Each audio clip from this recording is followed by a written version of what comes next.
Hi, my name's Darren from Watercolor Mentor, and I'm here to show you how to paint some simple Christmas cards. And I've got 9 designs here. I'm going to go through how to actually put together a card from scratch.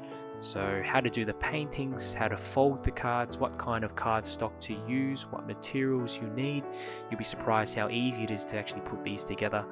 I split each of these designs into different lessons that you can skip through if you want to look at a particular design.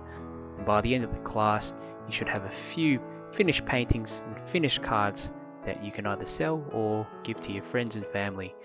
So join me in this Christmas special class, and I'm really looking forward to getting started, getting through the basics with you, and just showing you how I put these together so you can create your own too.